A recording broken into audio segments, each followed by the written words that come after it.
하나님 우리 아버지와 주 예수 그리스도로부터 오는 은혜와 평강이 여러분 모두와 함께 하시기를 빕니다. 우리가 지난 2주 동안에는 고난주간과 부활절을 지키느라 멈췄었는데요. 오랜만에 다시 여호수아서 말씀으로 돌아와서 우리가 계속해서 보도록 하겠습니다. 여러분의 기억을 도와드리기 위해 마지막 시간에 봤던 내용을 짧게 말씀드리자면요. 이제 땅 분배가 시작되었습니다.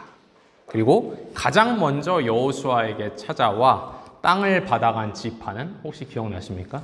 유다 지파였습니다. 그리고 그 유다 지파 가운데서도 85세 고령의 나이인 어르신 갈렙이 가장 앞장서서 가장 모범을 보여서 45년 전 하나님이 내게 약속하신 그 땅을 이제 달라 요구했고 결국 그 땅을 담대히 얻었습니다. 45년 동안 약속을 놓지 않고 믿음을 지키고 살아온 결과 결국 약속의 성취를 맛봤던 것입니다. 이는 곧 믿음의 승리이자 약속의 승리였습니다. 오늘 우리가 보는 말씀은요, 갈렙의 이야기와 비슷하지만 조금은 다른 또 하나의 이야기를 보는데요. 바로 슬로브앗의 5 딸들에 관한 이야기입니다. 여러분, 이 슬로브앗의 5 딸들은 므낫세 지파에 소속된 여인들입니다. 잠시 설명을 드리자면 므낫세 지파는 에브라임 지파와 함께 가끔 요셉 지파라 불리기도 하는데요. 여러분의 구약 성경 이해, 지식을 위해 잠깐 소개를 해드리자면 여러분 구약 성경 창세기 뒤에 부분 보면 요셉이라는 인물이 등장하죠. 그 요셉이라는 인물은 이집트에서 총리까지 했었던 그런 인물입니다. 그 요셉에게는 2 아들들이 있는데 그 2 아들들의 이름이 에브라임과 므낫세입니다. 그래서 그 2 아들들의 후손을 다 하나로 묶어서 요셉 지파라 때론 부르기도 하고 따로 구분해서 에브라임 지파, 므낫세 지파라 합니다. 그런데 아까도 제가 말씀드렸지만 여호수아가 땅 분배를 시작한 뒤 가장 먼저 찾아온 지파가 어디였죠? 유다 지파였습니다. 그리고 나서 그 다음에 2번째로 찾아온 지파가 바로 이 요셉 지파, 에브라임과 므낫세 지파입니다. 이게 좀 중요한데요. 왜냐하면 여러분이 구약 성경을 쭉 읽다 보시면 나중에 역사가 더 흐르고 나면 이 이스라엘 전체 안에서 이 2 지파들, 유다 지파와 요셉 지파가 가장 강력한 양대 세력이 됩니다. 그래서 결국 유다 지파를 중심으로 한 남왕국 유다와 요셉 지파를 중심으로 한 북왕국 이스라엘로 나눠지고 분단되게 됩니다. 그런데 이제 오늘 본문 말씀으로 다시 돌아와서 요셉의 아들 므낫세 지파가 이제 땅을 분배받는 상황인데 오늘 본문 속에 슬로브앗의 5 딸들이 나옵니다. 이름도 소개가 되고 있는데요. 3절 후반부 보시면 말라, 노아, 호글라, 밀가, 디르사입니다. 그런데 왜 이 5 딸들이 이름까지 언급되면서 등장하냐면요. 이제 자기 지파, 므낫세 지파가 각 가정, 가문마다 마침내 약속의 땅을 받는 중요한 순간이 왔는데 아버지가 없어요. 이 딸들에게는. 출애굽 첫 세대에 속하는 아버지 슬로브앗은 이미 광야에서 숨을 거두었습니다. 그런데 문제는 아버지만 없는 게 아니고 남자 형제도 없는 것입니다. 이 집에는. 그러니까 이 집안에는 아들이 없는 집안인 겁니다. 여러분 왜 그게 문제이겠습니까? 왜 그게 위기이겠습니까? 아들이 없다는 것은 이 가문의 약속된 땅을 상속받을 사람이 없다는 것이죠. 땅을 받을 사람이 없는 것입니다. 물론 오늘날에는 이런 문제가 없겠습니다. 뭐 딸이라고 해서 상속 안 되고 이런 일 없거든요, 요즘엔. 그러나 여러분 딸들이 재산을 상속받는 것이 일반적이고 당연한 일이 된 것은 사실 얼마 되지 않았습니다. 불과 한 세기 전, 짧게 보면 뭐 우리나라 한국도 그렇고 어떤 나라들의 경우에는 반세기 전만 하더라도 일반적으로는 아들이 아닌 딸들은 거의 재산을 상속받지 못했어요. 심지어 오늘날에도 극심한 가부장적 문화에서는 여전히 딸이 이 재산, 상속재산에 대한 권리가 없습니다. 그런데 심지어 오늘 이 말씀 이야기는 지금부터 대략 3300년 전의 일이니 상상하기도 참 쉽지가 않죠. 그런데 여러분 이제 하나님의 약속이 마침내 성취되는 때가 왔단 말이죠. 그렇죠? 성취되는 때가 왔습니다. 그간 광야에서 고생했던 나날들 다 지나가고 그야말로 새로운 삶을 정착해서 시작하는 때가 왔는데 이 슬로브앗의 집에는 아들이 없다는 겁니다. 상속자 없고 딸만 5이에요. 가만히 앉아 있다간 이 집안만 축복을 못 누릴 위기인 겁니다. 다 축복을 누리고 다 땅을 받는데 이 집안만 못 받을 위기 상황에 놓인 것입니다. 그런데 이 위기 상황 속에서 5 딸들이 어떻게 행동하냐면 4절을 보시면 여호수아와 제사장 엘르아살 그리고 지도자들 앞에 나아갑니다. 이전에 갈렙이 그랬듯이 여호수아를 찾아가는 겁니다. 그런데 여러분 4절 말씀을 꼼꼼히 잘 보시면 그냥 갑자기 충동적으로 무작정 가서 우리 집안, 우리 가문에 속한 땅 빨리 주세요. 그렇게 하는 게 아닙니다. 막 머리 들이밀면서 막무가내로 우리도 땅 달라 그렇게 하는 것이 아니에요.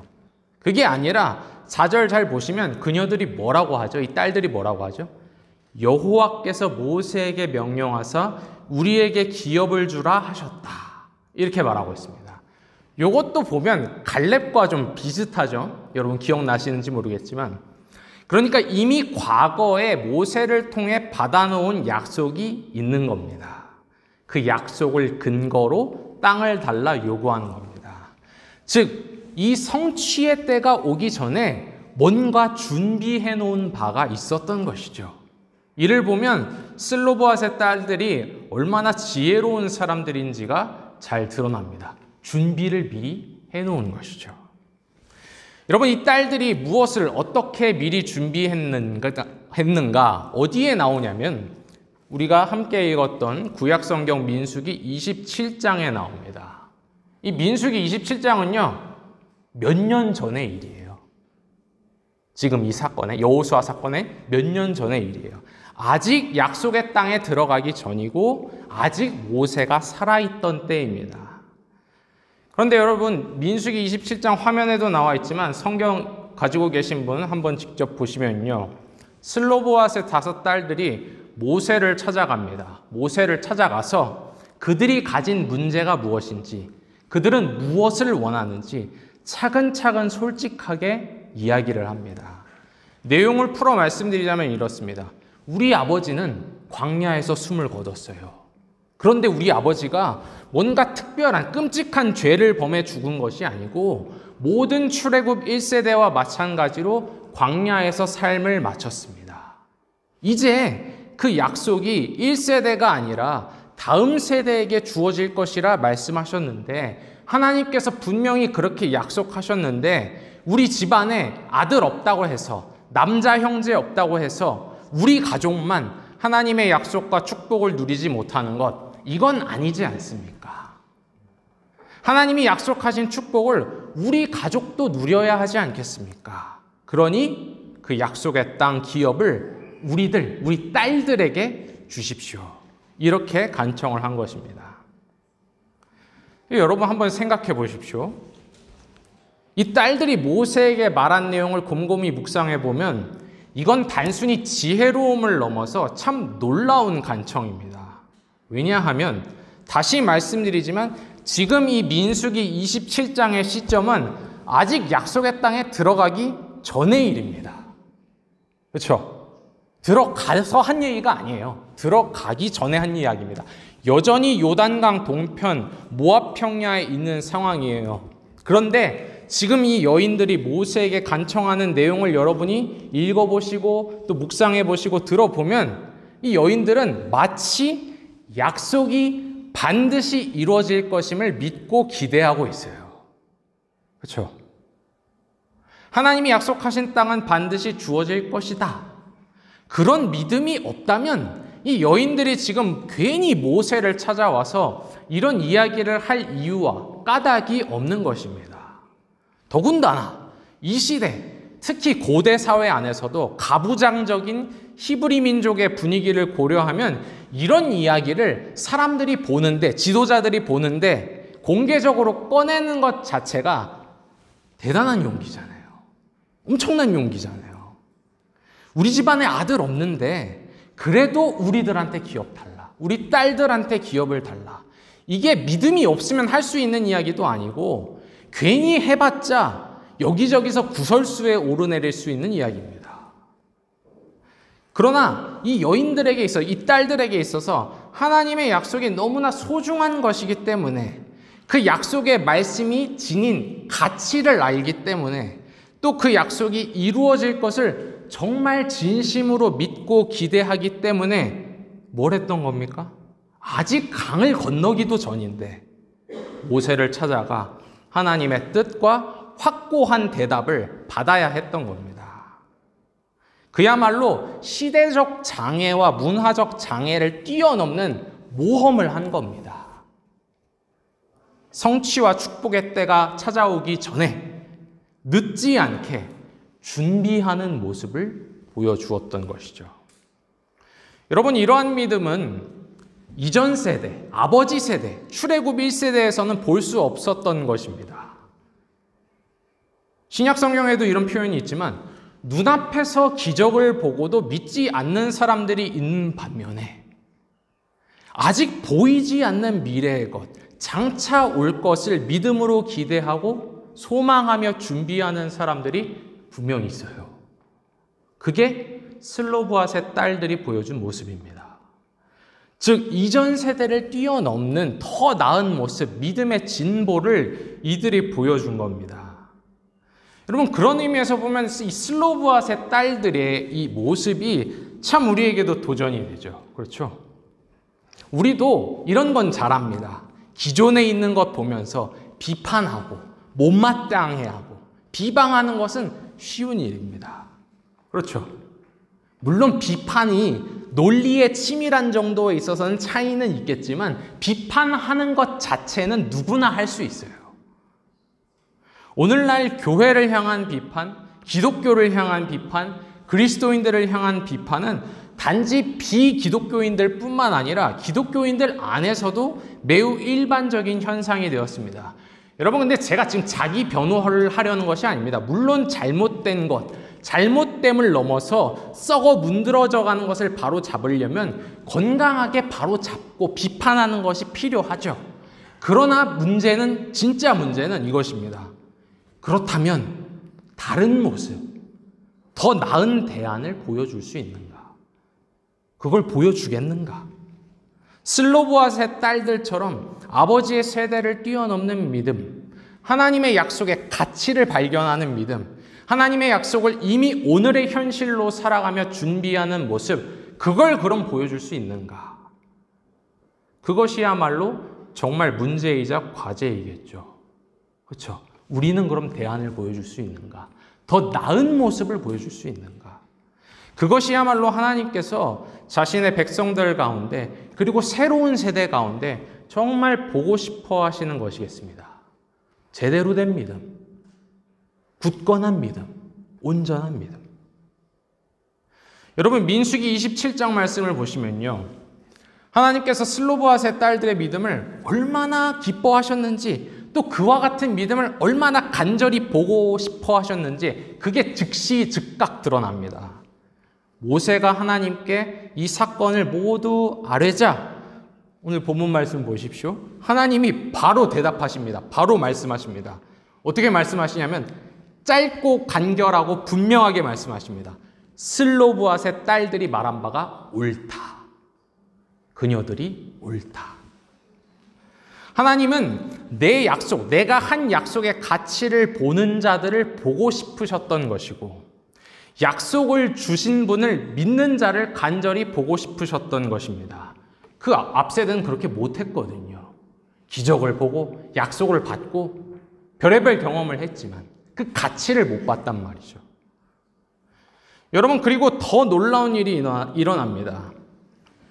오늘 읽지는 않았지만 이어지는 민수기 27장 8절을 한번 보시면요, 성경 있으신 분들은 단순히 모세와 하나님께 나와 우리 가문, 우리 가족에 주어진 축복 우리도 누리게 해주세요, 우리 딸들도 누리게 해주세요라는 그 간구가 응답되었을 뿐만 아니라 더 나아가서 이것이 이스라엘 내에서 하나의 원칙이 됩니다. 제가 한번 읽어드리겠습니다. 8절을. 너는 이스라엘 자손에게 말하여 이르기를 사람이 죽고 아들이 없으면 그의 기업을 그의 딸에게 돌릴 것이요. 무슨 말입니까? 그러니까 간청했던 슬로브앗의 딸들만 하나의 특별 케이스, 특별 대우를 받는 것이 아니라 이제부터는 온 이스라엘에서 아들이 없는 경우 딸들이 땅을, 기업을 물려받게 된 것입니다. 그렇죠? 하나의 원칙이 된 것입니다, 이게. 물론 여전히 아들이 없을 경우에만 그렇다는 점에서 시대적 한계가 있습니다. 그렇죠? 아들이 있으면 못 받는 것이죠. 그리고 또 우리가 이렇게 질문할 수도 있습니다. 결국 목적은 가족, 가문에 주어진 땅을 지키기 위해서 그런 규정을 만든 것 아니냐? 그렇게 말할 수도 있습니다. 예, 맞는 말입니다. 오늘날의 관점만 우리가 가지고 봤을 때 이게 별로 큰 변화가 아닌 것처럼 보일지도 모릅니다. 하지만 여러분, 그런 한계에도 불구하고 우리가 간과하지 말아야 할 것은 분명 슬로브앗의 딸들은 약속의 축복을 누리는 데에서 제외되지 않았다는 점입니다. 그리고 그 딸들 덕분에 이스라엘의 모든 딸들이 축복에서 배제되고 제외되지 않게 되었어요. 길이 하나 열린 겁니다. 그렇게 은혜의 물살은 인간과 세상과 역사를 조금씩 천천히 바꿔나갑니다. 조금씩 변화를 만들어가는 겁니다. 믿음으로 나아갔던 자기 집에 약속된 축복을 담대히 요구했던 슬로브앗의 요구는 모세를 통해서 확고한 하나의 약속과 원칙이 되었고, 그리고 오늘 여호수아 17장에 보면 여호수아를 통해서 현실이 되었습니다. 결국엔 정말로 땅을 얻게 된 것이죠. 아버지도 죽었고 남자 형제 하나 없다는 점에서 당시 시대 속에서 분명히 불리한 점이 많았지만, 장애와 한계가 있지만, 이 딸들은 약속의 성취가 마침내 다가온 순간 기쁨에서 제외되고 배제되는 것이 아니라 그 가운데 참여할 수 있게 되었습니다. 하나님이 주신 땅에서 하나님의 나라를 이루어갈 수 있게 되었습니다. 여러분, 이것은 믿음의 승리요, 약속의 승리입니다. 소망을 잃지 않고 미래를 미리 준비하고 앞당겨 준비한 자들이 결코 헛되지 않았음을 확인받는 순간이었던 겁니다. 여러분, 오늘 이 말씀 보면서 한 가지 부분을 더 생각해 보게 됩니다. 여러분, 하나님은 참 오묘하신 분입니다. 분명히 히브리인들, 이스라엘 민족은요, 고대 세계 내에서도 남성 중심적이고 가부장적인 문화를 가진 민족이었습니다. 그래서 우리가 성경을 읽어보면 구약 성경은 말할 것도 없거니와 신약 복음서를 봐도 그런 모습을 곳곳에서 확인할 수 있죠. 그래서 예수님을 자꾸 이렇게 태클 걸잖아요. 예수님이 여인들과 가까이 하시는 것을 보면서 이렇게 자꾸 시험에 들고 자꾸 딴지를 걸잖아요. 그런데 하나님은 그런 문화, 그런 시대 환경 속에서 약속과 축복을 요구하는 슬로브앗의 딸들의 요구를 분명히 들어주셨습니다. 그녀들이 옳다. 이 말씀 속에서 우리는 하나님이 이것을 원하셨다는 것, 아들과 딸들 모두에게 은혜를 베푸시고 축복을 베푸시길 원하셨다는 것을 이 슬로브앗의 딸들의 사건을 통해서 확인할 수 있습니다. 하나님의 품은 몹시 넓어서 특정 시대와 문화가 가진 편견과 고정관념을 계속해서 하나하나 뛰어넘습니다. 은혜는 흐르기를 원합니다. 은혜는 한 곳에 고여있기를 원하지 않고 더 널리 흘러가기를, 더 널리 퍼져가기를 원합니다. 그런데 이건 당연한 이야기인데, 그 은혜가 널리 퍼져나가고 시대의 한계를 조금씩 극복하고 바꿔나가는데 하나님이 어떻게 그걸 하시냐면 사람들을 쓰시더라는 겁니다. 사람들을 사용해서 바꾸시더라는 겁니다. 이 놀랍게도 한 민족의 전쟁사이고 점령의 역사인 여호수아서 안에도 이런 내용들이 중간중간 하나하나 박혀 있습니다.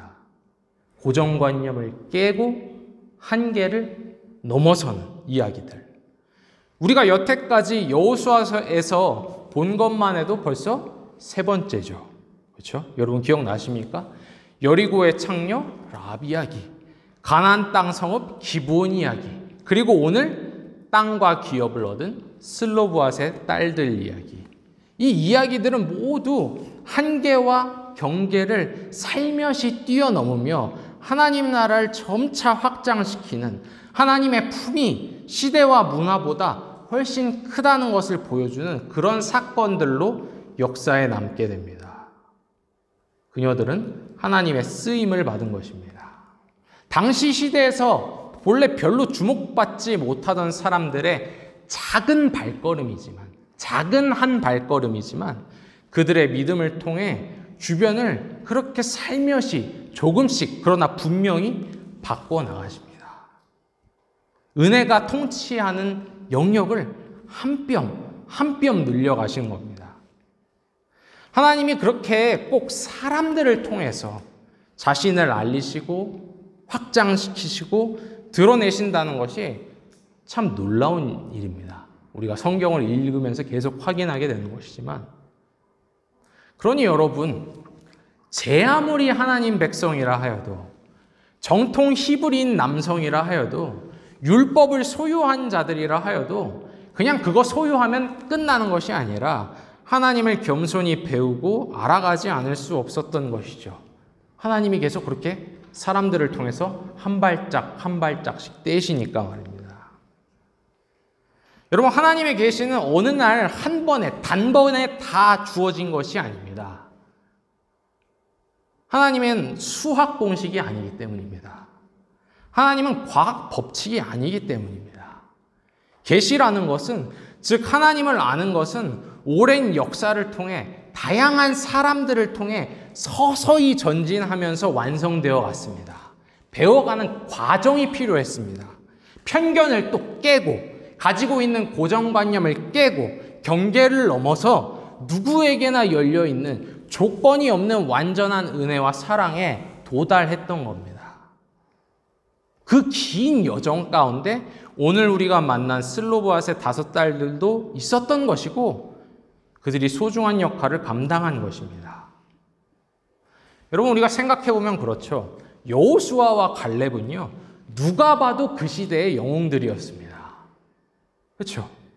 오랜 세월을 통해 신실함이 입증된 믿을 만한 사내들이었고요. 온갖 전투를 싸워 이긴 전쟁 영웅이었고요. 믿음의 거인들이었습니다. 그 시대 사람들이 봐도 야, 대단하다, 멋지다, 훌륭하다 할 만한 사람들이었습니다. 그들은 분명 많은 고난과 어려움을 겪기도 했지만 분명 당대 사람들의 존경을 받았습니다. 그러나 여러분, 한번 상상해 보십시오. 만약에 성경이 담고 있는 이야기가, 하나님의 축복이 오로지 그와 같은 자들에게만 독점적으로 주어졌더라면 우리는 성경을 읽고 보더라도 그 성경 속에서 은혜의 하나님을 발견하기 어려웠을 것입니다. 물론 우리가 신앙생활하면서 성경 속 믿음의 거장들, 또 역사 속의 신앙의 영웅들, 그들의 삶의 이야기를 접하고 도전받을 필요가 분명히 있죠. 우리 자신을 돌아볼 계기도 필요하고 더 성장할 자극도 필요합니다.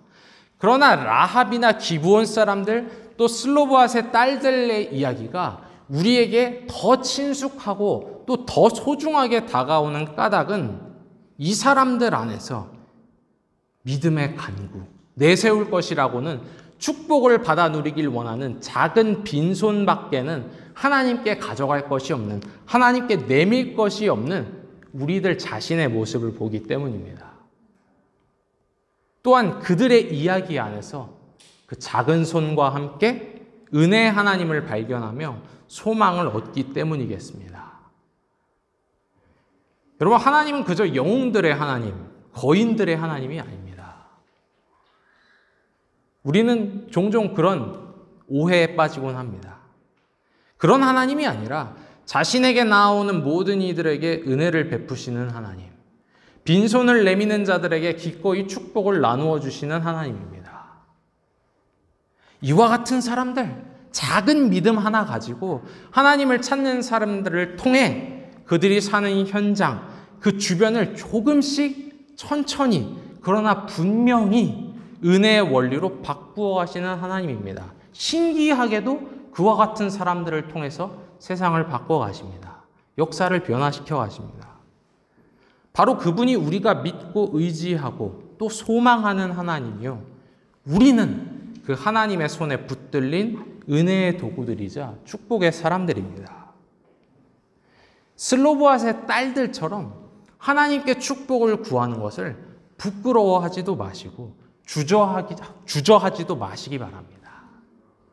믿음이 없는 자들, 어그러진 자들, 부끄러운 자들 보면서 그냥 비판하는 것에 머무르지 마시고 내가 그런 믿음의 사람, 약속의 가치를 보는 사람, 대안을 만드는 사람이 되기를 소망하시길 바랍니다.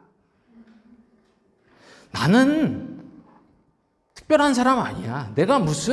나는 믿음의 영웅도 아니야. 나는 거인도 아니야. 그렇게 먼저 스스로 결론을 내리기보다 하나님의 손에 붙들리기를 소원해 보시길 바랍니다. 여러분이 있는 곳, 여러분이 선 곳에서 은혜의 따스한 온기가 은은히 퍼져나가며 하나님의 나라, 은혜의 질서가 한 발짝씩 확장되며 작지만 분명 선한 변화가 일어나기를 성삼위 하나님의 이름으로 축원합니다.